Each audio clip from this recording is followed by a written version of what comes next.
Today I'm talking about the hidden dangers of moderation for those who struggle with binge eating and food addiction. Have you tried to moderate your food, eat all foods in moderation for a long time, and you still find yourself binging time and time again? Well, then this video is for you. I have an important message that you don't want to miss. You may have a breakthrough in your recovery. If you are passionate and persistent in your recovery journey, I'm here to support you. Please like and subscribe to this channel so you don't miss an episode.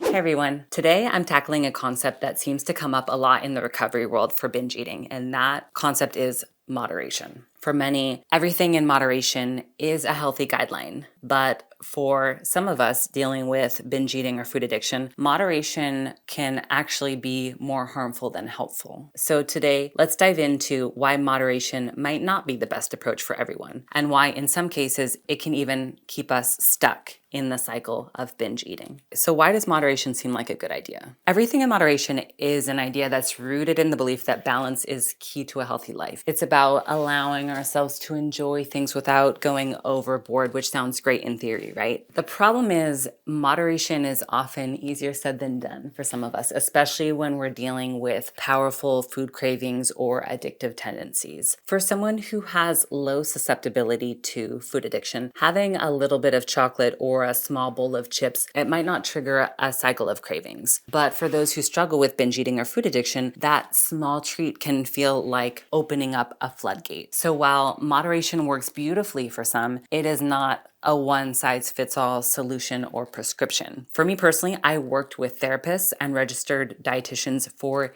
years who led me down what ended up being the wrong path, and it kept me in the binge eating cycle. And it wasn't until I followed an abstinence-based framework in line with food addiction did I finally feel free. Let's talk a little bit about the science behind why moderation might not work for everyone. And this is supported by the science of food addiction. Research shows that certain foods, especially highly processed foods, like foods high in sugar, can trigger the brain's reward centers much like drugs do. When someone who is sensitive to these foods has a small or moderate amount, it can actually increase the cravings rather than satisfy them. And this reaction is rooted in the way our brains respond to addictive substances. For some of us, a taste only makes us want more. In fact, studies on addiction have found that abstaining completely from a triggering substance is often more effective than trying to moderate. Just like someone recovering from alcohol use disorder might avoid drinking altogether, some people find that abstaining from their trigger foods is far more effective than trying to just moderate or limit them. Let's talk about the trap of moderation, why it's not always sustainable. For people struggling with binge eating, moderation can just become a mental tug of war. When we tell ourselves, oh, just one more bite, that can often end up in a binge, and that leads to feelings of failure and guilt and shame. And then these emotions often fuel the cycle, making it harder to break free from the compulsion to binge. Moderation also requires a certain level of willpower and mental energy, which can be draining. And every time we try to moderate, we're engaging in decision making around food, which can use up our mental resources. For someone who is prone to binge eating, this constant decision making can increase stress and leave us feeling mentally exhausted. And when we're exhausted, we're more vulnerable to cravings. So the question is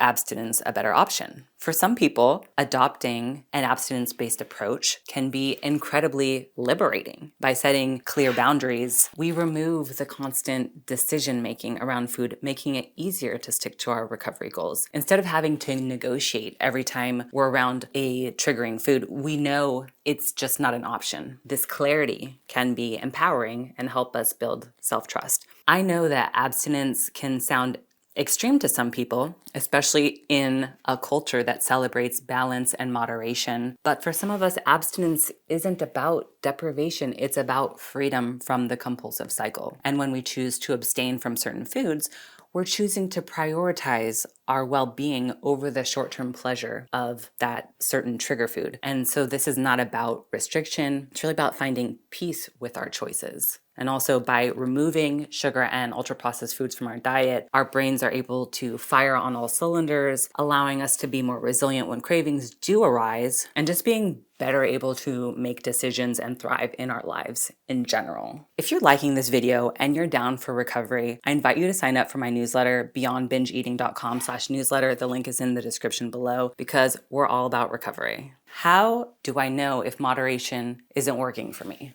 How do you know? It is a great question. Got some questions that you can pose to yourself. Do I find myself constantly thinking about food or my next meal? Does having a little bit of a trigger food often lead to a binge? Do I feel anxious or exhausted from trying to control my portions all the time? Does the idea of abstaining feel like it would give me peace rather than create more stress? How long have I been trying to eat all foods in moderation? Is the decision to continue with a moderation-based approach because I choose it, or is it because there's a therapist or a dietitian who is of that orientation telling me that that's what I need to do? If you answered yes to any of these questions, abstaining from certain foods or creating stricter boundaries might be worth considering. Recovery is a very personal and individualized journey, and what works for one person might not work for another person. If moderation feels like a constant battle, it's okay to explore other options. You might need to hear this. In the eating disorder world, this is a controversial topic. This may be like blasphemy to some people, but honestly, this is what helped set me free. This is actually a well-known concept in the food addiction world, but there are plenty of binge eaters out there who aren't aware of this concept of abstinence. And this message is for you. There's no shame in needing to set firmer boundaries around food if it helps you to live a healthier, happier life. Thank you so much for watching. Let me know in the comments if you resonate with this concept or if you have any questions about abstinence versus moderation. Don't forget to like and subscribe for more insights on food addiction, binging, and recovery, and see you next time.